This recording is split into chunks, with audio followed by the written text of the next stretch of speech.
Good morning, world. I'm Steve Rao, the host of Pod and Roku TV's World Edition, and I a co-host. And I welcome you to the show to open up today on President's Day, as I will be in and out for the hour. But wanted to welcome you all to the show where we talk about innovation, technology, ever-changing world, turbulent world, politically, economically, and particularly with instability in the Middle East and Ukraine and the presidential race. And so today I want to open up before we go into some world issues. But before I open up my monologue, just a couple of things. The relatives of Alexei Navalny, the most prominent opposition leader who died, and there's rumor of murder by Putin, refused access to body for a third day. Benny Gantz, a member of Israel's war cabinet, warned that the country will launch an offensive in Rafah unless Hamas frees remaining Israeli hostages. The International Court of Justice has begun a 6-day hearing into the Israel's occupation of Palestinian terrorists. And domestic tourism spending in China, which ended on Sunday, reached 633 billion yuan. Hundreds of thousands of people protested in Mexico over a constitutional overhaul. And there's just terrible things going on around the world. But I want to open up today my brief monologue on President's Day. The most famous oath we often hear, we read it in our Constitution in Article 2, says, "I will, to the best of my ability, preserve, protect, and defend the Constitution of the United States. So help me God." These words have been uttered, or the oath has been taken by 46 men who have served in the office of the presidency. Now, what I would like to say today to those listening around the world is that this was a revolutionary, mind-blowing concept at the time, that a leader of a nation would be one of us, a private citizen of the United States, not a king, not an emperor, not a prince, a president of the United States. Now, George Washington, who led us to the Revolutionary War, his commitment to the American Republic laid the foundation for a democracy. But even he, after 2 terms, decided it was time, as in the musical Hamilton, to say goodbye and teach them how to say goodbye. And he went back in to private citizenry. Every president since then has done that. The transfer of power occurs within a matter of seconds, if not minutes, where a president becomes a former president. This is an amazing emotional moment for me to witness, and also for many immigrants from around the world. Now, as we celebrate President's Day, and today we're going to be talking about some of our favorite presidents, we're reminded of the fact that presidents lead America through some of the best times and the worst times. And also, the presidency has been, for many, many years, the leader of the free world or democracy. We often think of the soothing voice of Franklin Delano Roosevelt, who led us through war, through the New Deal, and through a Great Depression. We think of Abraham Lincoln, the great emancipator and unifier, who demonstrated courage and resilience in the presidency to abolish slavery, to sign the 13th Amendment, and to stand and save the Union. Or we can think of John F. Kennedy, ironically, a young president, as we look at a presidency today held by an 81-year-old and a 79-year-old running for the White House, a 42-year-old young leader from Massachusetts, a U.S. senator, who dared America to give back to their country. Ask not what your country can do for you, but what you can do for your country. He challenged us to go to the moon, not because it was hard, but because it was easy at his favorite, not because it was easy, but because it was hard at his famous talk at Rice University. And also we remember Ronald Reagan, the shining city on the hill, Barack Obama, the first black president, the first father-son combination since John Adams and John Quincy Adams, George H.W. Bush, a war hero, ambassador to China, former vice president of the United States, president of the United States, and his son, George W. Bush. And of course, today, how could we not begin the conversation of the presidency with Donald Trump, the first former president to be charged and holding more appearances in court than actually on the campaign trail. But yes, he is leading in the polls to be the president again. And the only person to do that in between terms was Grover Cleveland. And Joseph Biden, the current president, who served as United States Senator, the vice president, and now is the oldest president in the history of our republic. I could go on, but I do think it is important to understand that this is an important office, the highest office in the land, an office that requires all of our attention, all of our support. And let us not forget, when the presidents take the oath of office, they don't take it as a president of the Republicans or president of the Democrats or president of the Independents. They take the oath of office to be the president of all of us on the United States of America. Join me in thanking these great leaders who have joined the ranks of the highest office in the land. And let's hope that one day, maybe very, very, very soon, we will hear the words, Madam President. Let's get started as we talk about the presidents of the United States. Yeah, we've also got a guest today as well. But first, I've got to hope that Nick is listening and everything, because actually the guest will enjoy the fact that I am going to tease and all along those lines, because this guest deals with sleep and all in that space. But Nick just recently moved to the Bull City. He said that. And of course, I live here in the Bull City as well. And there was a race held not that long ago, and it's an annual event because, you know, us folks in the Bull City like to do unusual things. We married our city because we did the whole thing called Mary Durham that also had an anniversary some many years ago and everything. But apparently lately, because of the whole Valentine's spirit and everything, there is something called the Durham Cupid race or the Cupid undie race, because people run around and they race in their underwear. So what I want to know is if Nick went around and raced in his underwear and all along those lines, because this is actually an event that goes on, and it's one of those little fun events that takes place in Durham. So hopefully Nick is watching and hopefully he's listening and he can tell me whether he joined in that activity, because I think it was about 2 days ago. It was either Friday or Saturday. But yeah, there were folks just running through downtown Durham in their undies and all along those lines. I hope Nick wasn't one of those, because it would be an embarrassment for Pod TV, but who knows? Maybe he was. Maybe this is something he decided to do and all along those lines. So I had to tease Nick about that, and of course he didn't want to respond, but maybe he'll respond later and all in that space, because we do have our show, and Rick Rosner will be joining us later that is called Naked at Night. So I know that he's into doing some unusual things, including pros and all in that space. But I'm going to bring Tracy into the show and see what she's got to say about the importance of sleep and all along those lines, because she is the sleep coach and she does a lot of stuff around sleep and all in that space. And as he was talking about President's Day, I was thinking to myself, if there is a job that doesn't get a lot of sleep, it's got to be the president. So I'm thinking the president has probably got all kinds of insomnia issues as well. But definitely just wanted to know your thoughts about our leaders and maybe their lack of sleep, because I'm thinking that a lot of times they don't get enough sleep, as you are the sleep coach and do a lot of coaching around insomnia over there in Virginia, if I remember correctly, and all in that space. So I was just wondering your thoughts around our leaders and maybe their lack of sleep, both here and around the world. Right. Well, first I wanted to interject and say I was sad to not see an intro to the World Naked Bike Ride, because that is quite a global event. I'm in the UK and it's a big thing in London in the springtime. Absolutely hilarious. And we're not talking about undies. We're talking about people just plain riding with just riding naked on those bicycles and everything along those lines and everything. Yeah. So like you said, you're in London. So how did you even get into this whole notion of sleep study and all in that space? Because it is a problem around the world. And like I said, a lot of people do suffer from insomnia. Sometimes it is because of work that we stay up late, probably later than we need to, and all in that space. I know Rick is guilty of that, as I am, and everything. And then you turn around and it's like, wait a minute, I didn't get the sleep hours, 6 hours.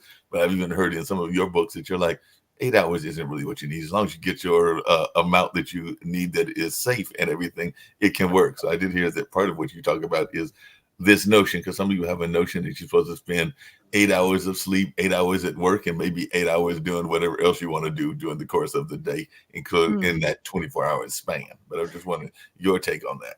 Yeah, people's sleep need is it's genetically determined. So when you're talking about how much sleep does somebody need, ideally you want to fall asleep within 20 to 30 minutes, have maybe 1 or 2 wake ups in the night, long enough to remember them, but not too long.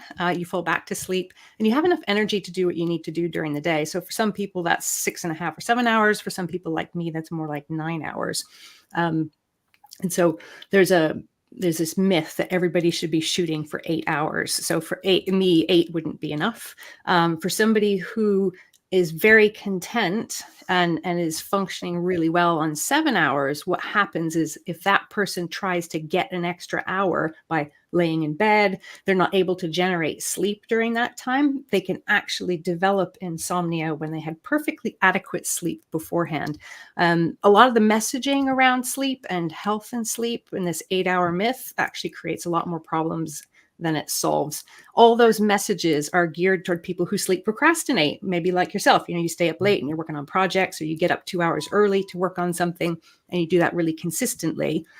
The people that are actually reading these messages are people who have insomnia, and they can't sleep even if they wanted to. And that's the big difference. People who procrastinate around sleep, they can sleep when they want to sleep, when they give themselves the opportunity to sleep. And people with insomnia can't do that. Now, if you tack back to the world leader thing, I can't imagine many of them get a lot of sleep. I can't imagine. You could not pay me enough to have that job, and not because of its effect on my sleep. It would just be too incredibly stressful to have the kinds of things that they have on their plate. Yeah, We have two old men running for president. Do old people need less sleep? So older people, so we're talking 70 plus, have sleep needs and sleep patterns that are different from when we're in our 30s. So, if you look at I'm definitely not in my 30s. Why am I saying we? An average 30-year-old gets a certain percentage of deep sleep, a certain percentage of REM sleep. That percentage for deep sleep, by the way, is roughly 20%. A lot of people look at their watches and they panic that they're not getting 100% deep sleep. We're not supposed to. We're not meant to do that. We spend most of the night in lighter sleep.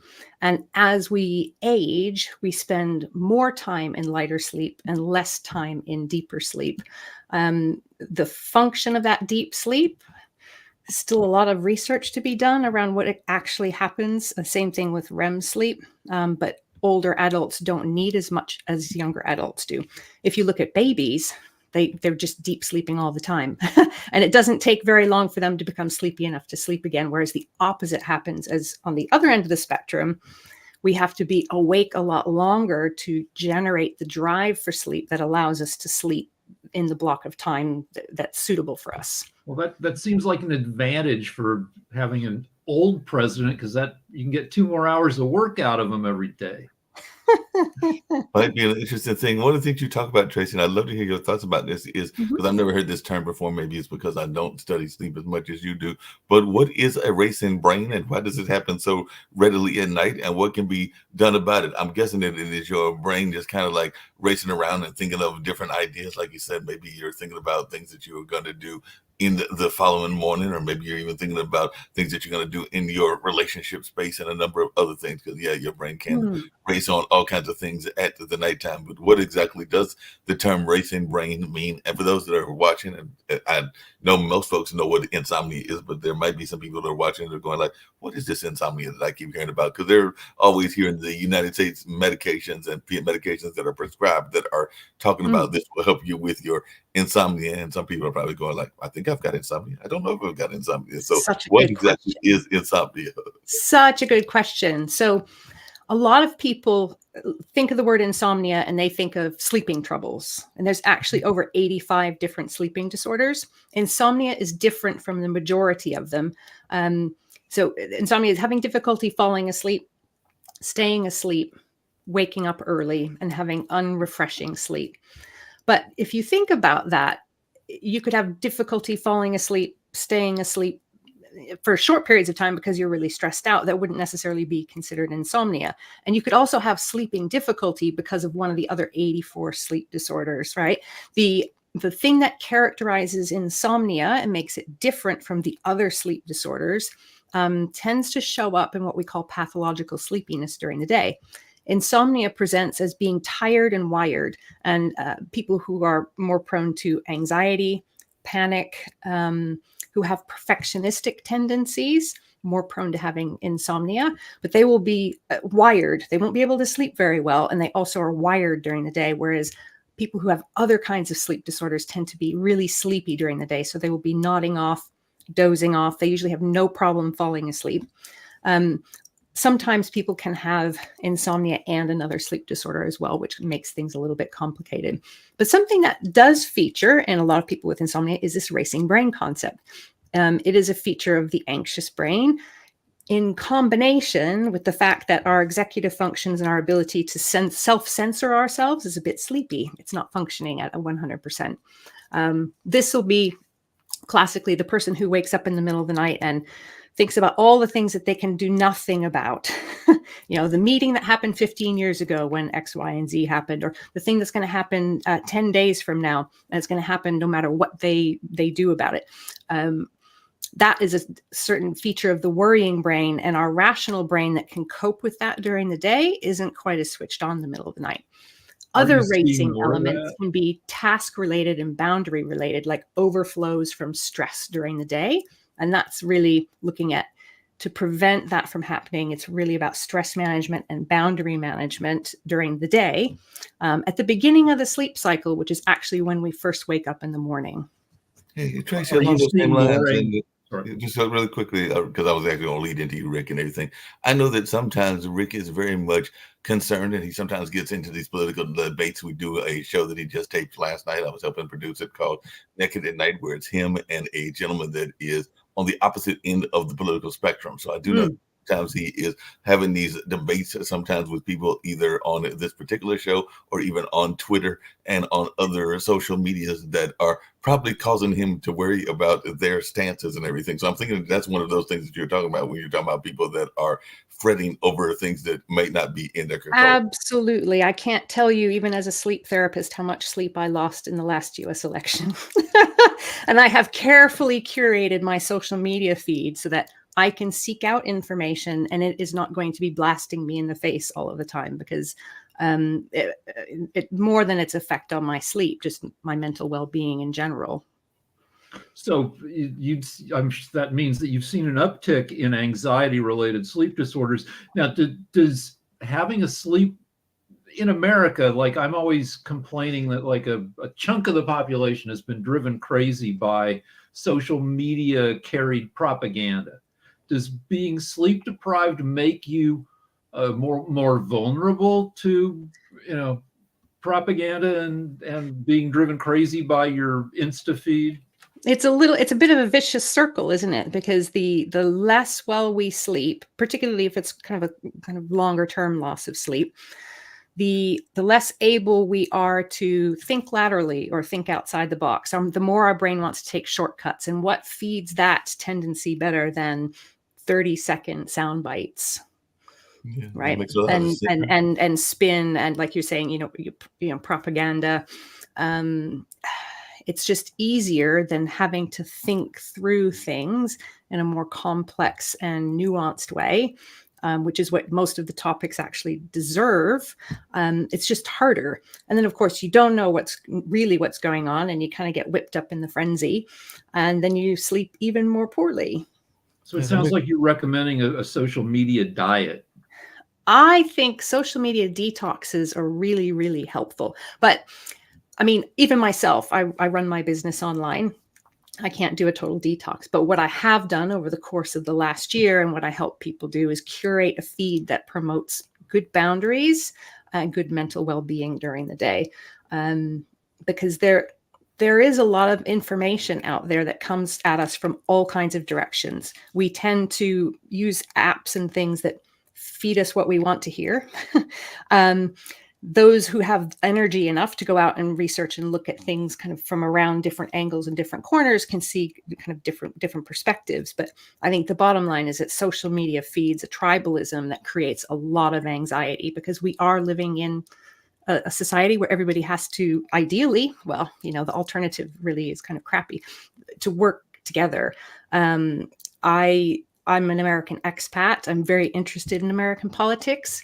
But it doesn't serve me to hit the refresh button every 30 seconds so that I can count ballots as they are coming in some county. Like, they have people to do that. I don't need to watch that. It doesn't do me any good. No, that makes a lot of sense. Just along those same lines and everything, and keeping it on another political topic, but still tying it into sleep and all along those lines.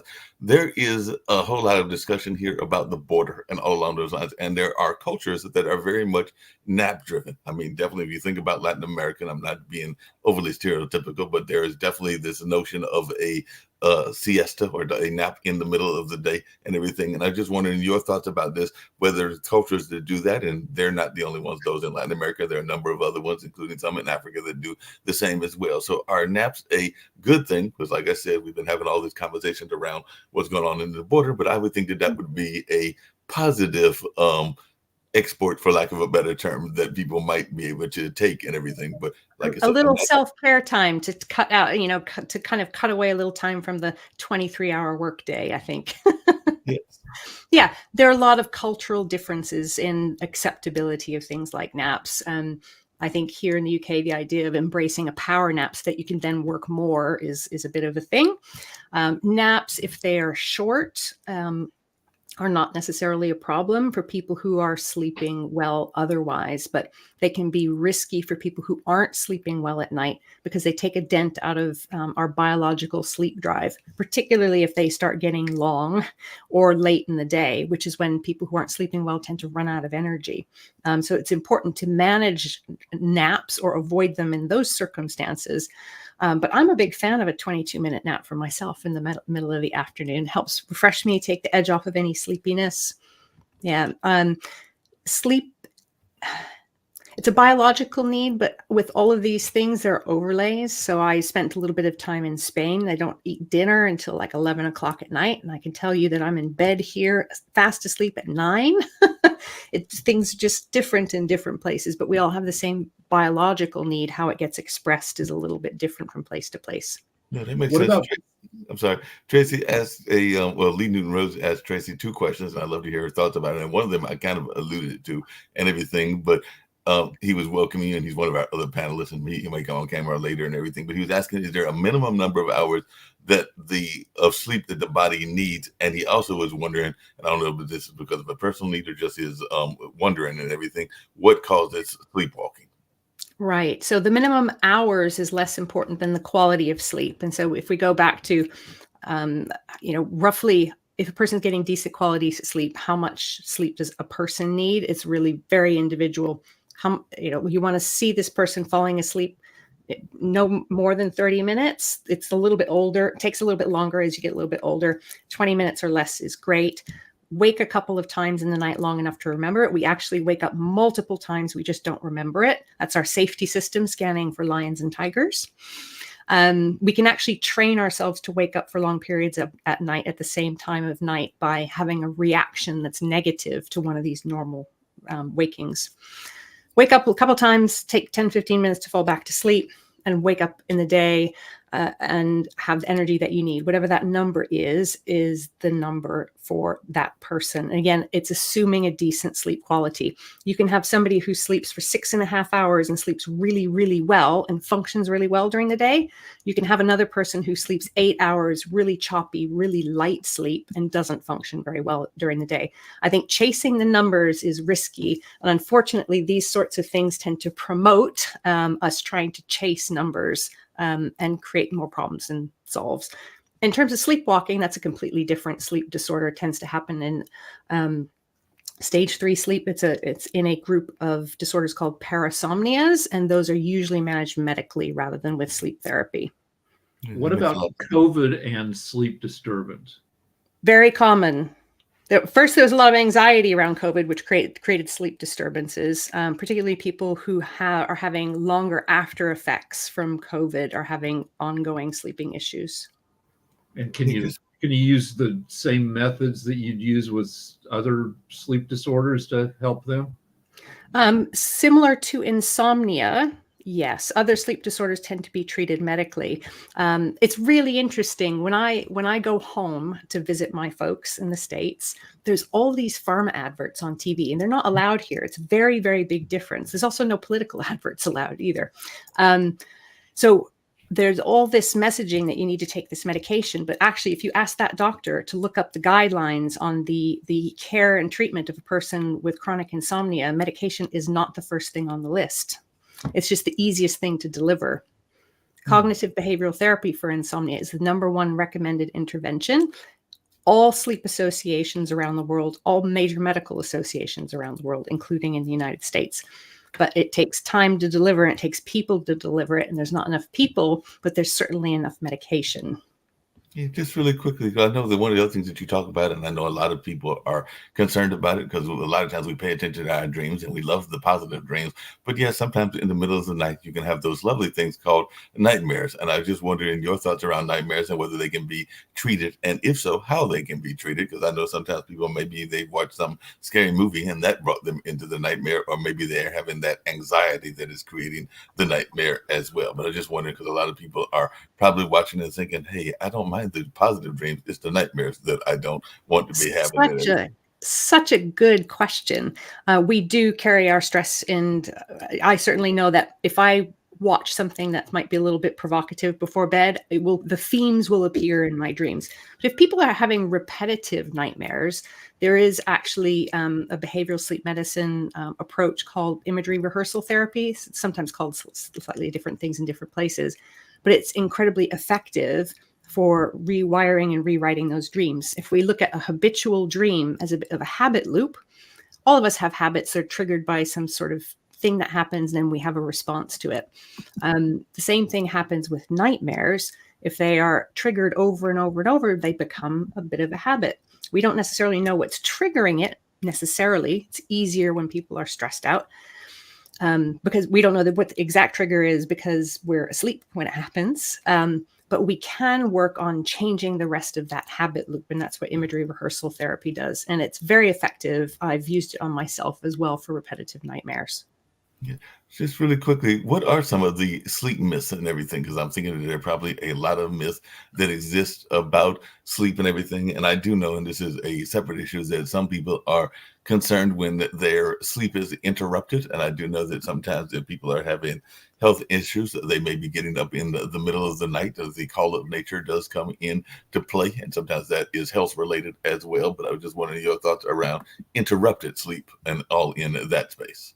Yeah, the one you just mentioned is a really interesting one because it's natural and normal for us as we get older to have to use the loo, to go to the toilet, go to the bathroom, whatever the appropriate word is where you live.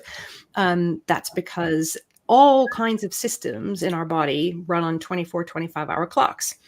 In the daytime, we have urine production hormones that help us produce urine. At night, they become suppressed.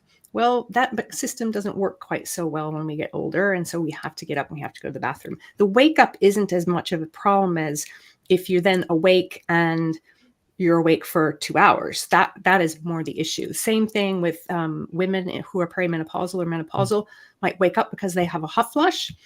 It's then what happens? Do they fall back to sleep afterwards, or is there a prolonged wake up? So it isn't necessarily the interruption itself. When it comes to insomnia and longer term sleeping issues, it's the response to that. There are lots and lots of myths. We'd already talked about the 8-hour myth. The idea that we should never wake up in the middle of the night. It's another really good myth. The idea that we need to sleep deeply all night long is a huge myth. And because we think that we can track that on these little devices, which are completely inaccurate really for sleep staging, these things feed this idea that if we just know all the details, we can then somehow do something about it, when most people can't because they don't know what to do with that information.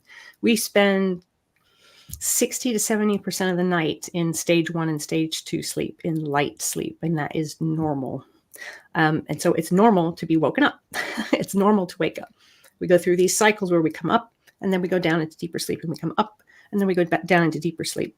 It's a function of our survival, our safety system, that we don't sleep for 8 hours at a time. In really deep sleep, we would have all been eaten. We never would have evolved. So it's completely normal for us to wake at night. Yeah, that makes a lot of sense. We've also been joined by Jatovy, and as you can tell, because there was one of his children in the background, and all along those lines, and he's also got a fur baby as well. So I was just wondering your thoughts about the importance of sleep when you have a family, because sometimes, even though the other thing that Jatovy is very much into is a video game, so sometimes he's up anyway with the late hours and all in that space. But I just wondered your thoughts around the nature of sleep, and particularly when you have a family, because I don't have one of those. I've got nephews, two nephews, but I live alone. I'm still in that single space even at 60. But your thoughts around sleep when you have a family and or fur babies, and I used to have some of Well, those. we can't just put them in a box and make them sleep all night long, especially when they're little. So it's just something that we have to learn to deal with. Worrying about it becomes the problem that feeds longer term sleeping issues. I've got a teenager. He's now 19. He would sleep all day long if he had the option. But when they're small, they definitely don't do that. And so I would say ride with the waves because they do pass. Worrying about the wake ups will prolong the wake ups for you and make it more difficult. I see a lot of parents of little children. The little children start to sleep better, and the parents are still sleeping terribly because they've begun to panic about their loss of sleep when it's really quite unavoidable, unfortunately. Yeah. Jatovia, any thoughts around sleep? Because like I said, you're definitely in that video game space, and we've got Tracy, who is a sleep expert and was an expat, because used to live here in the States and now lives there in the UK. And I'm definitely curious as to what drove her to the UK and everything, and I'll ask her that. But any questions you've got and everything. Well, I'm coming in late to the conversation, so I think I missed a bunch. However, I mean, one of the curiosities I've always had, because I've heard that sugar before bed is one thing that causes sleep issues as well, or nightmares or dreams or something crazy with the. But that's always one of my curiosities because they say, of course, one of the most like fruits having so much sugar and they cause vivid dreams, which interrupt your sleep as well. So I didn't know if Yeah, that was there's not a ton of evidence to support it, but what I will say about things like snacking before bedtime is that a high quality snack before bedtime, particularly if you have young kids and you're eating dinner early, high quality snack before bedtime has been shown to improve sleep quality. So we're talking a complex carb and protein. So that could even look like leftovers. It could be a piece of fruit. Piece of fruit would be better than fruit juice because you've got the fiber to help slow the absorption of the glucose. But a lot of people who have little kids or they're doing fasting for an extended period through the day and then go into the night, they're waking up, I think, because they're running out of fuel. Our liver only holds so much glycogen. We then have to change into, tapping that glycogen from our muscle. Our brain would just rather wake us up so that we can eat something. Yeah, that makes a lot of sense. Just really quickly, because Rick has a daughter that has also moved to the UK and is actually getting married, if I remember correctly, in that area and everything later on this year. So I was just wondering what brought you to come from the United States to the UK and what advice would you have? Because I think, if I remember correctly, Rick, your daughter went there for education and for school. Yeah, and also she came from LA where no building is older than 150. She wanted to go to a place so where cool, everything- isn't it? Yes. So I grew up in northern New Hampshire in a little tiny town in the side of a mountain. I moved to California actually when I was doing my second degree in California, where I met my father's son. We then moved to Sweden. He was a Brit, so we ended up in the UK, and I've been here since 2005. So that's how I landed here. When we split up, I wanted to make sure that my son stayed near his dad so they could grow up having a relationship together. So I stayed here, planted my roots. I cannot imagine going back. I don't know if you could pay me enough. I really quite like it here. The weather is a bit, but it's a first world problem. But yeah, I love it. And advice, just because the language is quite similar, don't expect to find it really easy to just assimilate and blend in, because culturally it can be quite different. What you said, Rick, was really interesting. I met my partner here, who is also American, and the first time he drove past Stonehenge, he was like, I can't believe we're just like, you can see it right there. It's like a squillion years old. Yeah, compared to the Hollywood sign, which is like 90 years old. Yeah. And I remember living in a house that was built in 1920 and everybody thought it was so old. And here,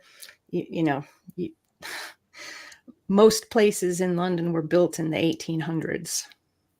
And it's Quite nice cool to see the layers of what's, for good and for ill of what's been, you take a building that's 200 years old and then you add stuff to it. And some of the additions are good and some are terrible, but it's all interesting. And another really interesting thing as well is, and you notice this once you get to know London and you start showing other people around, you'll have a row of kind of what they call terraced houses, these old brick houses that are all attached to one another. And then you got this really weird thing right in the middle. And people are like, what is that? And I'm like, oh, bomb fell there. So they rebuilt it with that thing. And you can look around, you can spot there was a bomb, there must have been a bomb there, must have been a bomb there. And they're still digging up bombs from the Second World War. They're excavating to build something, put in a new tube line, and they're like, oops, we have to stop now. That helps bring home some interesting realities that I think, because of geographical reasons, mostly, a lot of Americans have never had to face. Yeah, that makes a lot of sense and everything. Don't have to face that. What got you into the whole notion of sleep study? I'm thinking that because I know one of the things that Nick talks about is things that people decide to major in, and how some of them are worthwhile majors. They can make you lots of money and everything. But I'm thinking that sleep therapy isn't something that everybody decides to go into. And I don't know that it is one of those quote unquote lucrative careers and everything. It's not. Like I said, It's not. It's a passion project for sure. It is my full-time work now. But I worked in community mental health in California for a long time. Obviously, sleep and mental health quite tied together. I lost my husband to cancer when I was 24, had a bad batch for years, bad batch of insomnia, came through that, had another one later on in my 30s. So also had that personal interest. And when I decided to stay here in the UK, I trained as an osteopath who did a lot of sports injury, sports medicine type work. And you see pain, long-standing pain in sleep as well. So I'm like, I want to do more with this sleep thing. And so I did. And that has just developed into what I do now.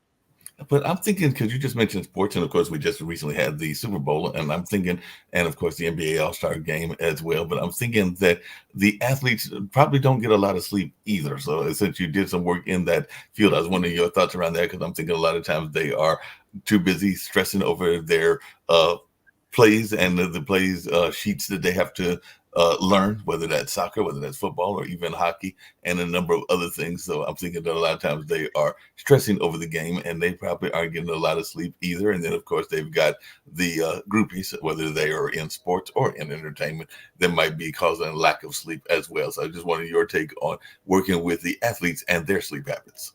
So my feeling on this is that there are probably more sleep therapist related sleep therapy types of interventions involved with professional sports than we might realize.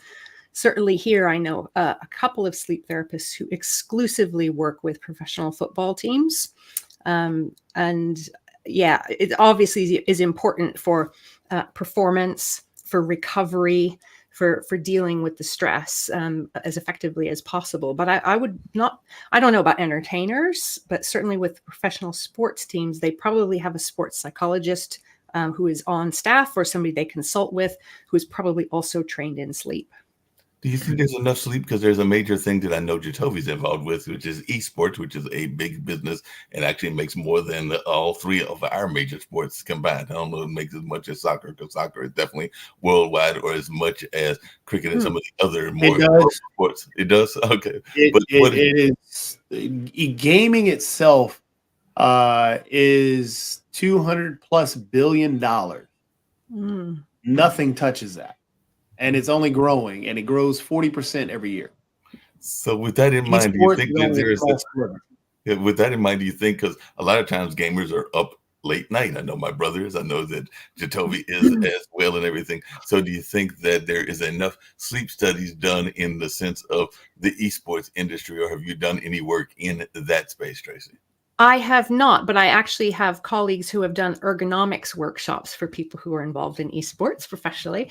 I would have to look up the research with that. But what I would say is, like with any profession, we have to have a line where we cross into time for ourselves rather than doing our work. And that, if we coming back to letting things slide into sleep procrastination, or slide into potentially waking us up in the night and getting that racing brain you were asking about, having clear boundaries. Like, this is when my day starts. I like to encourage people to start their day for themselves, something quiet, before they're suddenly starting to give out energy to everybody who wants a piece of it. and to have a work time and to have a time where they're transitioning into family life, hobbies. I'm a big fan of indoor hobbies, something you can do at any time. It's in the evening instead of defaulting to scrolling, defaulting to work. Yeah. So I would have to look into the research on that, but I would suspect that if you took a group of people who sleep procrastinated around anything related to work, it's probably not going to be hugely helpful for their sleep. Yeah, that makes a lot of sense. One of the other things that I know that you talk about regularly, and a lot of times people will think about hygiene in the sense of their dental hygiene or their normal hygiene, but you talk about something called sleep hygiene. And I'm going like, what exactly is sleep hygiene and how is that Yes. different from our usual hygiene and all A in really good question. Sleep hygiene, and it always surprised me that people didn't know what this term was, but I guess it's just because I'm in the sleep space. Sleep hygiene is where you clean up your sleep. And it's things along the lines of having a dark room, having a quiet room, having a cool room.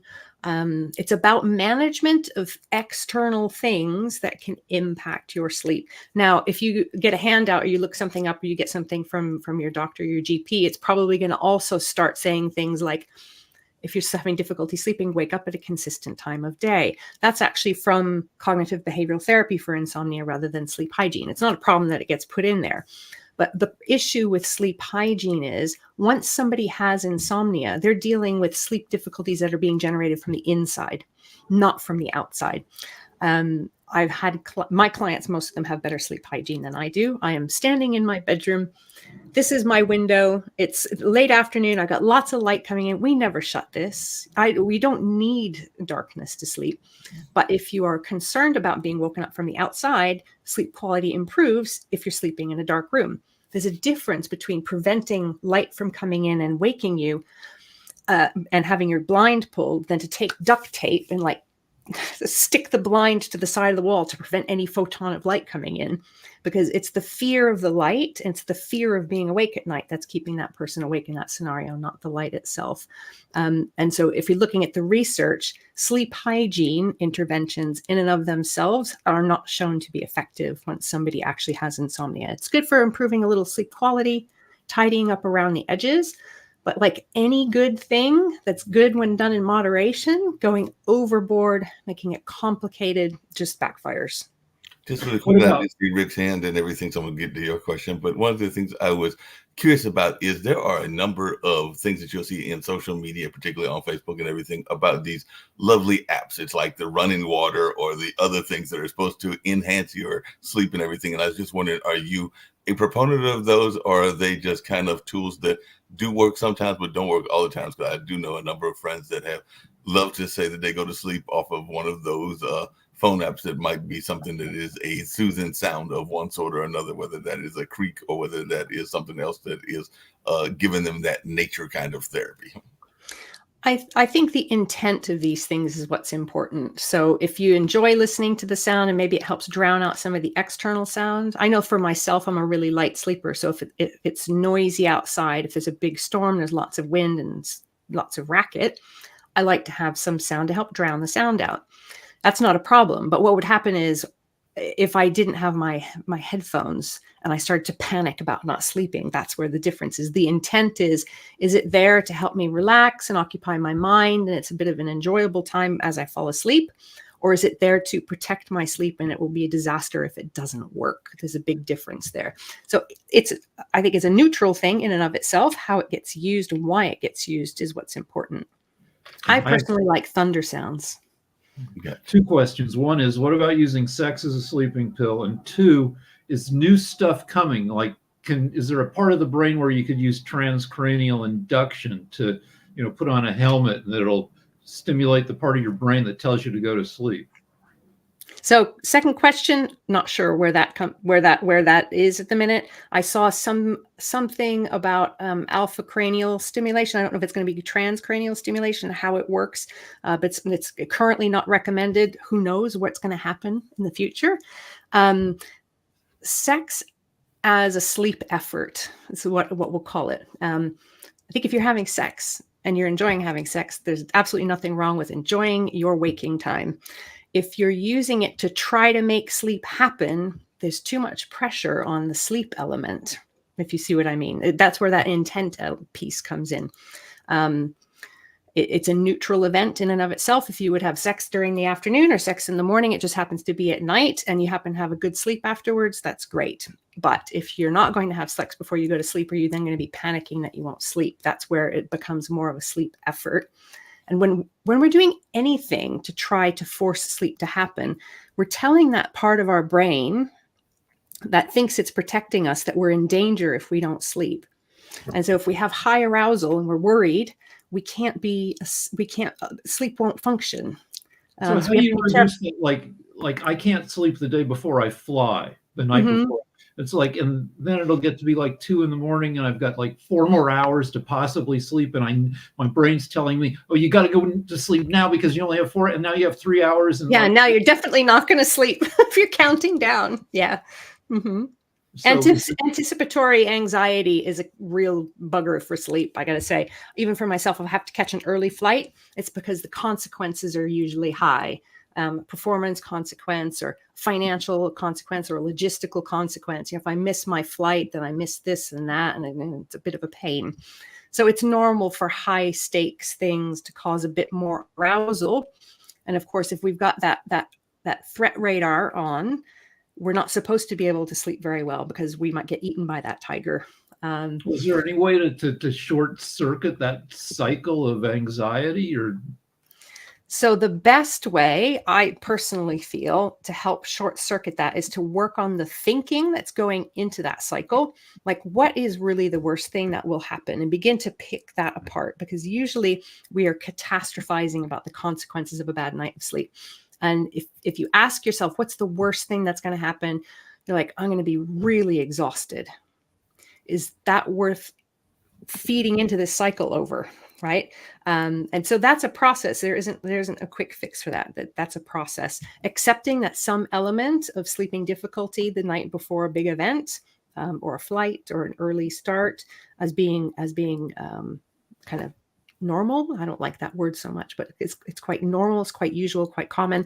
And it's a functional issue rather than a flaw in the system. This is actually showing us our sleeping system's working the way it should.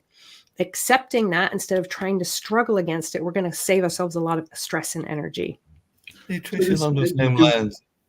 Go ahead, Rick. Do years of abusing your sleep habits, does that prematurely age your brain? Oh, gosh. Does that prematurely age your brain? What I would say is that routinely abusing your sleep creates a lot of stress in the body, particularly if it's based around sleep procrastination. Can affect your circadian rhythm. If your circadian rhythm is out of whack with relationship to sleep, a lot of your other systems are likely to be out of whack. It's a slippery slope to say then, okay, your brain is going to shrink and turn into a mushroom. And I don't think that focusing on those things is helpful for the people who are having difficulty sleeping, if you see what I mean. It kind of feeds the fear element. There's still so many confounders with that it's like the research on that's really difficult. Speaking of feeding the fear and everything, and you kind of alluded to it earlier, but with so much going on in the world, whether it's the Israel situation or the war in Ukraine, or even some things that we don't talk all that time about, like just recently I was hearing that folks in Egypt are concerned about the pyramid, and they have aborted a controversial pyramid renovation plan and everything. And of course, here in the United States, we've got a number of gun shootings and other things that take place. And of course, people are worrying about, as we alluded to earlier, the political stuff that is going on. So I'm just wondering how much do those external things help or hurt our getting sleep? Because I'm thinking a lot of people, as you just mentioned earlier, you lost a lot of sleep during the last election. I imagine a lot of people are losing sleep because they are worrying about the things that are going on in the world, even some of the weather related things. Because I know that there's even been floods and flood alerts there where Rick is in California. And of course, there's like the strikes that the truckers are going through and a number of other things. So I was just wondering your thoughts about these world issues and how they impact our sleep. Because I know a lot of times, not just those of us who study the news, but people in general are oftentimes thinking about things even in their own areas. Like I imagine the people in Egypt, that part of Egypt there where the pyramids are probably losing some sleep, wondering if those pyramids are going to be around for another several thousand years, because they've been there for several thousand years if they renovate them. Yeah, it comes down to what's important to you, and what influence those things have on you feeling threatened or you feeling like you're unable to help. And I like to sort of think about it as, in terms of looking at these things, there's only so much we can directly impact. And I like this concept of the spheres of influence. Like, it doesn't necessarily mean that we can't care about things that are outside our sphere of influence, but those things are the riskiest things for our mental well-being if we're putting a lot of energy into trying to manipulate something that we can't. There are a lot of different things around the world that I care a lot about. Myself, what can I do? I can take small actions in my community. I can make sure I do things like vote, which I get to do as an American expat, and file my taxes, by the way, which is a lot of people don't realize. I care a lot about different events happening in the world, but I can't necessarily impact those events beside trying to learn about them and understand things in a balanced way. But the problem is, when you're somebody who is not in the middle of it and don't have a kind of comprehensive understanding of what's going on, it's really difficult to get involved in a constructive way. And so, circling back around to the beginning of our conversation, I am heavily curating my social media feed to make sure that I am focused on things in terms of what hits me on a daily, multiple times a day basis, is stuff that is either fun for me, relaxing for me, or is within my sphere of influence. And I have a very deliberate way of going about looking at what's happening outside of that sphere of influence, so that it's not constantly, I don't know what the right word would be. It's not constantly grabbing me by the throat. I think might be a good word, a good expression. Yeah. That makes a lot of sense. And I saw your hand there, Rick, and everything. But along those same lines, because I just see Nick's in the background, and he's one of the co-founders and is a pension attorney. So just really quickly, because a lot of people are thinking that when folks move out of countries that they don't have to file taxes in that particular country, but you just made a statement that you still have to file the taxes even in the United States. I just wonder your thoughts around that. If you can just explain to the folks that, yes, even though you've moved and have been there probably for a number of years, that you still have to file even in the United States as a U.S. citizen. Yes, the United States and one other small dictatorship in Africa tax on the basis of citizenship rather than residency. So you could never have touched foot in the United States. But if you're a United States citizen, once you start earning income that hits a threshold, you're supposed to start filing. It doesn't necessarily mean that you're going to pay tax if you live in a place that has a tax treaty that covers earned income. If it's not earned income, you could potentially be taxed in both places. For example, here, there's no capital gains tax at all on a primary residence. Doesn't matter how much you've sold it for. But there's a threshold in the United States. And unfortunately, because of the exchange rate, a lot of expats who have lived in the UK for a long time, if they've lived in their same primary residence for a long time, they get hit on the exchange rate difference. If you change mortgage companies, the United States will tax you on the invisible gain as a result of the currency exchange difference. There are lots and lots of pitfalls. A lot of people say, well, why do you care so much about politics and what's happening here? You don't live here anymore. I'm like, well, I pay my taxes. And I don't have any representation, by the way. I think that's in the Constitution. But yes, a lot of people don't realize that you still have to file taxes until you renounce. Yeah, I guess, or if they took it away from you, I suppose you wouldn't have to pay taxes. But unless you renounce your citizenship, you're liable to file every year, even if you don't always pay. It currently costs me more to file my tax because the forms for expats are horrific. It costs me more to file my taxes than I pay in tax to the United Kingdom. So I'm just going to leave that there. There's a whole industry of expat tax filers who they know what they're doing. They've got a market. Wow. Yeah, I've done my daughter's expat taxes, and I don't know that I've always gotten it right. Scary looking that 2555 form, just about. Yeah. Yes. And what's considered an offset. And I run my own business, so I have like the business tax element too. It's quite hairy. You've mentioned cognitive behavioral therapy, and I think you've mentioned some things like asking yourself what's the worst that can happen. That seems to touch on that. Could you explain cognitive behavioral therapy a little bit more and some other things in that realm that people can do if they're, want to sleep better? Yeah. So if we look at insomnia as something that is being fueled from the inside, so if we're having anxiety around not sleeping, that is making the sleeping difficulty worse. And a lot of anxiety in general is not necessarily based on reality. So we catastrophize about things. We immediately assume the worst is going to happen, or we forget that we used to have good sleep. We have a hindsight bias that's quite negative. Again, this is our survival brain. This is just how we're wired. So we have to kind of counteract our wiring a little bit. It's always looking for the threat. So what's the threat? It's the negative thing. Stopping and pausing and say, well, actually, I slept great for that whole period of time. And then I had another bad night and I immediately went back to thinking that it was going to be exactly the way it was before. So kind of looking at how we're thinking about sleeplessness in particular and our sleep can be really helpful, because we can wind ourselves up without realizing it, because we unfortunately tend to believe everything our brain tells us. A lot of us have had experiences maybe in communications and relationships, or somebody doesn't message us back, and especially teenagers, gosh, the drama is just huge, and what it all means. And actually what it meant is they dropped their phone in the toilet. It wasn't personal, but we go down this whole rabbit hole and create all this emotional upset and chaos. We do the same thing with sleep. So making note of what a person is thinking about their sleep, especially in the early days, is really, really helpful. And asking, what's the evidence for this? What's the evidence against it? Because there's usually evidence against an irrational thought around sleep. And what's a more helpful thing that I could think that would be true for me?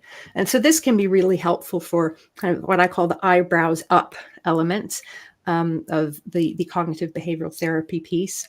Some people have anxiety that needs a little bit more of an exposure therapy, allowing people to they can feel discomfort and not like it. At the same time, they don't have to respond like they're being chased by a tiger. Those kinds of approaches are really effective. When we're talking about CBTI for insomnia, it's a little bit different than the standard CBT, which is all the eyebrows up type of cognitive challenging. We're looking at sleep scheduling. We're looking at maybe sleep compression if it's appropriate. For example, as I alluded to in the beginning, if you have somebody who sleeps really well for 6.5 hours and you make them stay in bed for 10 hours or 8 hours because they're trying really hard to get that 8 hours because they heard that they need it, that's actually going to really disrupt their sleep, because they're trying to take 6.5 hours worth of sleep and then spread it out into 8 hours. This is how you create insomnia.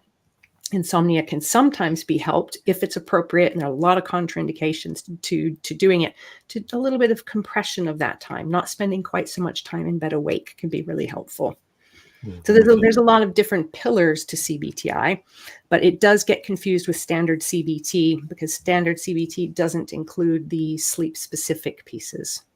Yeah, that makes a lot of sense as we're getting to wind down and everything. I did want folks to know Toby's how they swiggling can. on his chair there.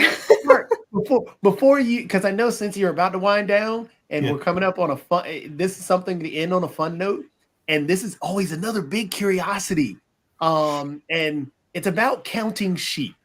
Mhm. And it's not the counting sheep that you think, that asking the question, does counting sheep work? I don't want to know that. What I want to know is, why sheep? Well, I'm an avid knitter, so I would think about sheep anyway if I was going to be counting an animal. I don't know the answer to that question. This is good to think, but just really quickly, and this is a comment that I saw on one of the research that I did for you and all along those lines. And definitely, I want folks to know how they can reach you and everything as we wind down. But I did see a quote from one of your clients, Keith Jason, on one of the pages, and he was saying how you do amazing work, and he thought he would go crazy and never sleep again. He has found joy and laughter in my life again, and he actually said, if you ever visit Las Vegas, let me take you to lunch. You are my hero. So I was wondering, you get a lot of those kind of letters where folks are so excited of the work that you have done that they are ready to invite you to lunch in wherever they're at, because I know that you have clients from around the world. So as I was reading these pages, I was going like, hey, this guy said that he's ready to take her out to lunch because he got some sleep because of the work. That was very sweet. It is always really nice to get feedback from people, because people come to me thinking it's about the sleep. I got to get the sleep right now. Sleep resilience is really the key, and it's the thing that helps people do the things that matter to them because they're getting better sleep. They're able to enjoy the things that they're already doing in their life, or put new things in that they enjoy doing in their life instead of focusing so much on their sleep. But yes, that one made me chuckle. Yeah, I was thinking that one made you chuckle when you saw that and everything. Just really quickly, there's some issues that we'll get to on tomorrow's show, including some of the things that are going on with crime justice, because I did see that Louisiana is overhauling its prison system, and they're saying that that could fuel soaring incarceration. And I'm thinking that that might give a lot of people a loss of sleep in that area, just like we've talked about some trans issues as well. And apparently some people are upset in New York that there was a funeral of a trans icon, and then they held a rare mass of reparation to atone for hosting what they called a sacrilegious funeral. And I don't know what that's all about, but it'll be interesting to hear people's reactions on that, as well as some of the gun incidences, because I think a couple of officers were slain, as well as somebody else recently here in the States and everything. But really quickly, as we head out the door, and we'll talk about those issues on tomorrow and everything, can you tell folks, Tracy, how you can be reached, and if there are any books that you have published or anything along those lines, and if folks are interested in getting some further sleep advice or sleep therapy from you, how you can be reached and how you can be found? And I've thoroughly enjoyed the conversation. I hope that Rick and Jatovi have as well. Yeah. And then we would love to have you come back whenever you're available. I'd love to. Probably the best place on social media publicly to find me is on Instagram at Tracy the Sleep Coach. I run a Facebook group called Sound Sleep Strategies. So it's a little bit more of a private setting. And my website is tracythesleepcoach.co.uk. It's all one word. And I do offer a 20-minute chat to anybody who would like to just see if I don't have three heads and we might be able to work together. Well, I appreciate that, and we'll get ready to get on out of here and everything, unless you tell me or Rick have anything else that they want to just say to you and everything. But like I said, I thoroughly enjoyed you being on here, and hope that you'll make a return trip in the not too distant future. I just want to say, having three heads would cause insomnia. Getting them all to sleep at the same time would be. I'm going to start counting dinosaurs. Stegosauruses are very cute. They are. I just imagine a cute little Stegosaurus baby. No more counting sheep. He's going to count dinosaurs. I'm a big fan of otters because I think that they're cute animals. So I might start counting otters and everything. So maybe I'll just go ahead. They've got big teeth. I don't know. Otters are scary. but they look cute. So maybe I'll start counting otters. Or maybe I'll just count cute cats, because cats are also cool as well. So on that note, we'll get ready to get on out of here. But I have thoroughly enjoyed having you, and we'll be back on tomorrow with more conversation around news, and there may be other special guests coming later on in the week. I think we'll be back to our regular roundtable discussion on tomorrow and everything. And Economics and Media Monday will be reruns of the day, because definitely that's what Nick decided to do. And actually, I think David's doing something that can help with sleep, which is taking a vacation. So that's why Economics will be back on the following Monday and all along those lines. But right now, let's get on out of here.